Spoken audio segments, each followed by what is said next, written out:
ഇത് വലിയ കുളങ്ങര ദേവീക്ഷേത്രം. ഒരേ നാലമ്പലത്തിലെ 2 ശ്രീകോവിലുകളിൽ വനദുർഗയും ഭദ്രകാളിയും അനുഗ്രഹത്തിന്റെ അമൃതം ചുരത്തുകയാണ് വലിയ കുളങ്ങര ദേവീക്ഷേത്രത്തിൽ.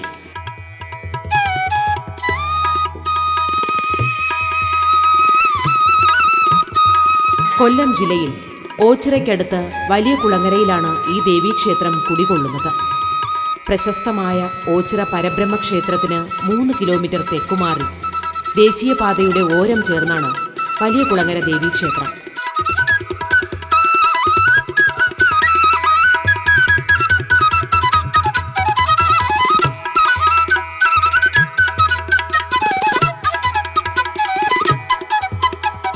തിരുവനന്തപുരം, കൊല്ലം ഭാഗങ്ങളിൽ നിന്നും തീവണ്ടി മാർഗം വരുന്നവർക്ക് കായംകുളം റെയിൽവേ സ്റ്റേഷനിൽ ഇറങ്ങിയാൽ ഈ ക്ഷേത്രത്തിൽ എത്തിച്ചേരാം. റോഡ് മാർഗം വരുന്ന ഭക്തജനങ്ങൾക്ക് ദേശീയപാതയിൽ ഓച്ചിറയിലോ വലിയ കുളങ്ങര ദേവീക്ഷേത്ര സമീപത്തോ ഇറങ്ങി ക്ഷേത്രത്തിൽ എത്തിച്ചേരാവുന്നതാണ്.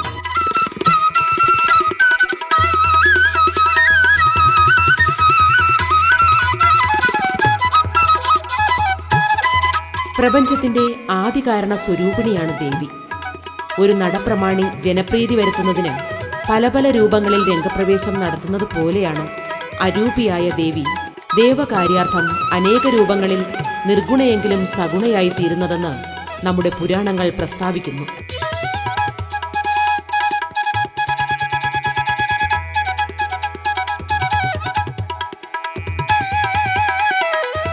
വലിയ കുളങ്ങര ദേവീക്ഷേത്രത്തിൽ ദുർഗാദേവിയും ഭദ്രകാളിയും ഒരേ സമയം ഭക്തജനഹിതാർത്ഥം പരിലസിക്കുന്നു.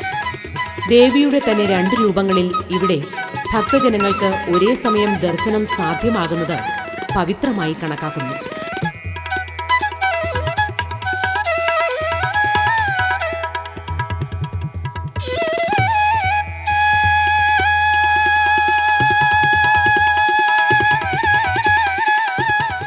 വിശാലമായ ക്ഷേത്രപ്പറമ്പും കൂറ്റൻ ഗോപുരവുമാണ് വലിയ കുളങ്ങരയിലെത്തുന്ന ഭക്തരെ ആദ്യം വരവേൽക്കുന്നത്. ശില്പാലങ്കാര ഭൂഷിതമായ ഗോപുരം കടന്ന് മനസ്സിൽ ദേവീമന്ത്രവുമായി എത്തുന്ന ഭക്തൻ നീണ്ട നടപ്പന്തൽ പിന്നിട്ട് സർവാനുഗ്രഹദായികളായ ദേവീസവിധത്തിൽ എത്തിച്ചേരുന്നു.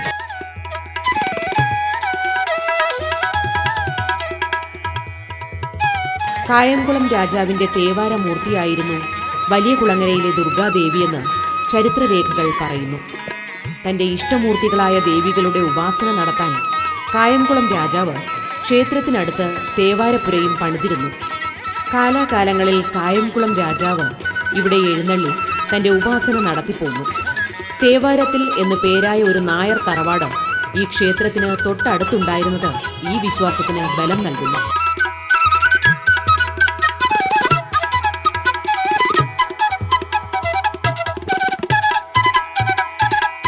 കായംകുളം രാജാവിന്റെ ഭരണകാലത്ത് ക്ഷേത്രകാര്യങ്ങൾ മുറയ്ക്ക് നടത്തുന്നതിനായി ചങ്ങൻകുളങ്ങര തെങ്ങിണ ഇല്ലത്ത് നാരായണൻ പോറ്റിയെ ഊരാൺമയായും തന്ത്രി മുഖ്യനായും രാജാവ് നിയമിച്ച ഉത്തരവായി.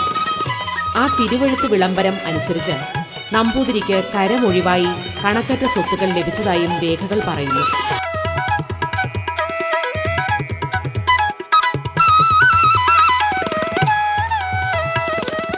കാലാന്തരത്തിൽ അമ്പലപ്പുഴ രാജാവ് കായംകുളത്തെ ആക്രമിച്ചു. പരാജയ ഭീതി പൂണ്ട കായംകുളം രാജാവ് തന്റെ തേവാരമൂർത്തികളായ ദേവിമാരുടെ പാതാരവിന്ദങ്ങളിൽ പ്രാണരക്ഷാർത്ഥം അഭയം തേടി. വലിയ കുളങ്ങര ദേവീക്ഷേത്ര സന്നിധിയിൽ 3 ദിവസം താമസിക്കുകയുമുണ്ടായി. പിന്നീട് ദേവീദാസനായ കായംകുളം രാജാവ് ക്ഷേത്രസന്നിധി വിട്ട് കായംകുളം കായൽക്കരയിലെത്തി. അവിടുത്തെ മുക്കുവപ്പടയുടെ സഹായത്തോടെ കായൽക്കര മുറിച്ച് കടലും കായലുമായി ബന്ധിപ്പിക്കുകയുമുണ്ടായി. ഇത് കായംകുളത്തെ കടൽവെള്ളത്തിൽ മുക്കി അമ്പലപ്പുഴ രാജാവിനോട് തന്റെ പ്രതികാരം തീർത്തതാണ് എന്നും പറയപ്പെടുന്നു. ഒരു വ്യാഴവട്ടക്കാലം വലിയ കുളങ്ങര ദേവീക്ഷേത്രം അനാഥമായി കിടന്നു. പിന്നീട് ഈ പ്രദേശത്തെ കരക്കാരുടെ ശ്രമഫലമായി ക്ഷേത്രം അതിന്റെ പൂർവ്വകാല പ്രൗഢി വീണ്ടെടുക്കുകയായിരുന്നു.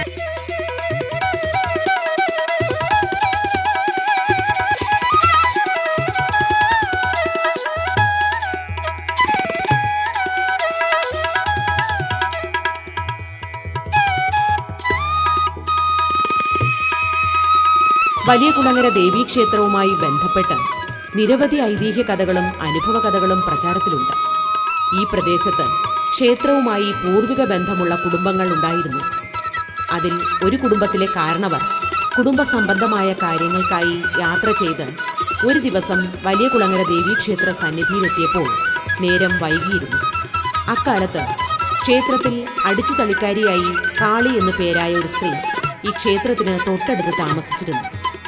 സമയം വൈകിയതിലുള്ള പരിഭ്രാന്തിയും ഗൃഹത്തിലെത്തേണ്ട ആവശ്യകതയും കണക്കിലെടുത്ത് വഴിമധ്യേ വെളിച്ചം കാണാൻ ഒരു ചൂട്ടുകറ്റ കിട്ടാൻ കാരണവർ അടിച്ചുതളിക്കാരി കാളിയെ വിളിക്കാൻ തുടങ്ങി. ക്ഷേത്രമുറ്റത്തു നിന്നുമായിരുന്നത്രേ കാരണവർ കാളിയെ വിളിച്ചത്.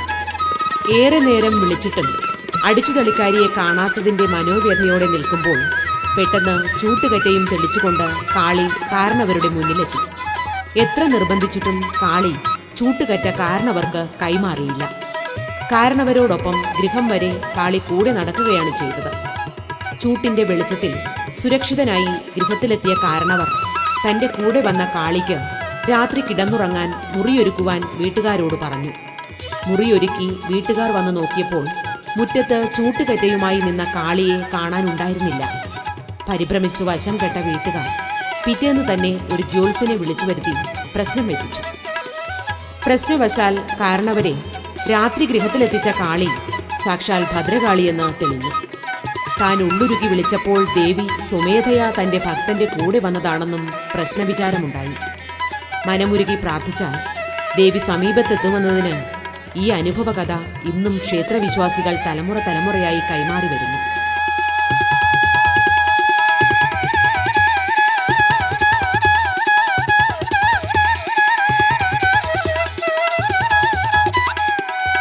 കുപ്രസിദ്ധ മോഷ്ടാവായ കായംകുളം കൊച്ചുണ്ണിയെ ബന്ധപ്പെടുത്തി ഈ കാരണവ കുടുംബത്തിന് വലിയകുളങ്ങര ദേവിമാരുടെ അനുഗ്രഹ കഥ പറഞ്ഞു കേൾക്കുന്നു. വേണ്ടത്ര പണവും സമ്പത്തും ഉണ്ടായിരുന്ന കാരണവരുടെ ഗൃഹത്തിൽ ഒരിക്കൽ കൊച്ചുണ്ണി മോഷണത്തിനായി എത്തി. കവർച്ച നടത്താൻ പറ്റിയ സമയം നോക്കി കൊച്ചുണ്ണി ഗൃഹത്തിന്റെ തട്ടിൻപുറത്ത് കയറിയിരിപ്പായി. രാവേറെ ചെന്നപ്പോൾ തട്ടിൻപുറത്തു നിന്നും വീടിന്റെ കലവറയുടെ സമീപത്തേക്ക് നീങ്ങിയപ്പോൾ ശുഭ്രവസ്ത്രധാരിണികളും തേജോമയികളുമായ 2 സ്ത്രീകൾ ഈശ്വരനാമം ഉരുവിട്ട് നിലവറയുടെ കവാടത്തിൽ ഇരിക്കുന്നതാണത്രേ കൊച്ചുണ്ണി കണ്ടത്. പല ദിവസങ്ങളിലായി കൊച്ചുണ്ണി ഈ ഗൃഹത്തിൽ മോഷണത്തിനെത്തിയപ്പോഴും ഈ കാഴ്ച ആവർത്തിക്കുകയായിരുന്നത്രേ. ഒടുവിൽ കൊച്ചുണ്ണി ഈ ഗൃഹത്തിലെ മോഷണശ്രമം ഉപേക്ഷിക്കുകയും താൻ കണ്ട വിവരം വീട്ടുകാരെ ബോധ്യപ്പെടുത്തുകയും ചെയ്തു. പൂർവികമായി കാരണവരുടെ കുടുംബത്തിന്റെ വിശ്വാസമാണ് ആപത്തുകളിൽ നിന്നും രക്ഷയായതെന്ന് വിശ്വസിക്കുന്നു. ഈ വിശ്വാസത്തിന്റെ നിറവിലാണത്രേ ദേവിക്ക് തൃപ്പടിദാനമായി കുടുംബക്കാർ തങ്ങളുടെ വസ്തുവകകൾ കാഴ്ചവെച്ചത്.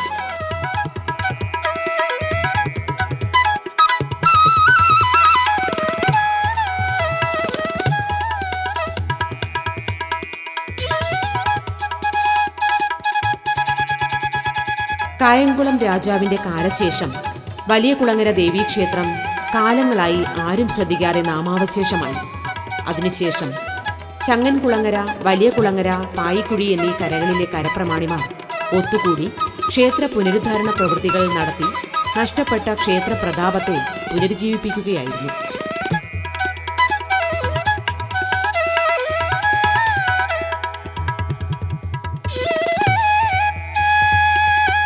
ഇന്ന് വലിയകുളങ്ങര ദേവീക്ഷേത്രത്തിലെ ഭരണകാര്യങ്ങൾ നടത്തുന്നത് 2 ദേവസ്വങ്ങളാണ്.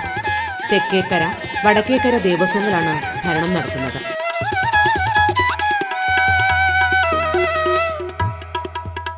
തെക്കേക്കര, വടക്കേക്കര ദേവസ്വങ്ങൾക്ക് ഒന്നിടവിട്ട മാസങ്ങളിലാണ് ഭരണച്ചുമതലയുള്ളത്.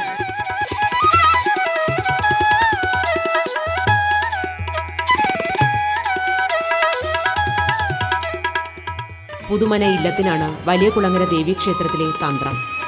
ചിങ്ങമാസത്തിൽ നടക്കുന്ന നിറപുത്തരി, ഓണമൂട്ട്, കന്നിയിലെ ആയില്യം, നവരാത്രി, വൃശ്ചികച്ചിറപ്പ്, തോറ്റംപാട്ട്, കളമെഴുത്തും പാട്ടും തുടങ്ങിയ വിശേഷങ്ങൾ വലിയകുളങ്ങര ദേവീക്ഷേത്രത്തിൽ നടന്നുവരുന്നു.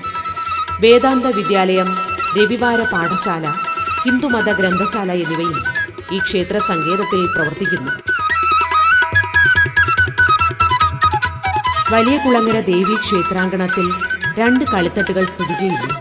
വർഷത്തിലൊരിക്കൽ മീനമാസത്തിലെ അശ്വതി നാളിൽ നടക്കുന്ന ഗുരുതി വഴിപാട് ഉദ്ദിഷ്ട കാര്യപ്രാപ്തി, ശത്രുതാ സംഹാരം, ദീർഘസുമംഗലി പ്രാപ്തി, സൽസന്താന ലബ്ധി എന്നിവയ്ക്ക് ശ്രേഷ്ഠ കർമ്മമാണ്.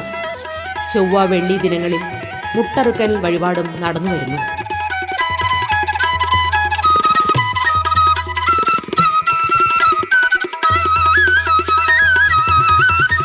വനദുർഗാഭാവത്തിൽ കുടികൊള്ളുന്ന ദേവീരൂപം സ്വയംഭൂവാണെന്ന് വിശ്വസിക്കുന്നു. മേൽക്കൂരയില്ലാത്ത ശ്രീകോവിലാണ് വനദുർഗയ്ക്ക്. ചുറ്റമ്പലത്തിൽ ദേവീ പ്രതിഷ്ഠകൾക്ക് സമീപത്തായി ഗണപതി പ്രതിഷ്ഠ സ്ഥിതി ചെയ്യുന്നു. ചുറ്റമ്പലത്തിന് വടക്കു പടിഞ്ഞാറായി ശ്രീ മഹാദേവനും ഭുവനേശ്വരിയും കുടികൊള്ളുന്നു. യക്ഷി, നാഗർ, മാടൻ, യോഗീശ്വരൻ, രക്ഷസ്, ഗന്ധർവൻ, പനയക്ഷി തുടങ്ങിയ ഉപദേവതാ മൂർത്തികളും ഇവിടെയുണ്ട്.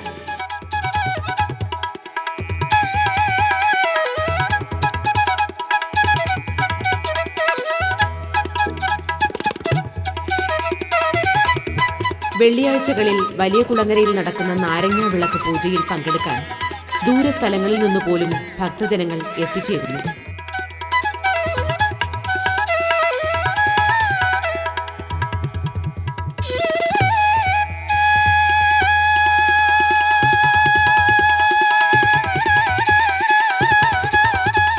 അനുഗ്രഹമൂർത്തികളായ ശ്രീഭദ്രയും ശ്രീദുർഗയും വലിയ കുളങ്ങര ക്ഷേത്രത്തിലെത്തുന്ന ഓരോ ഭക്തനും അനുഭൂതിയുടെയും സമാധാന ഐശ്വര്യങ്ങളുടെയും നിറകണി പകരുകയാണ്.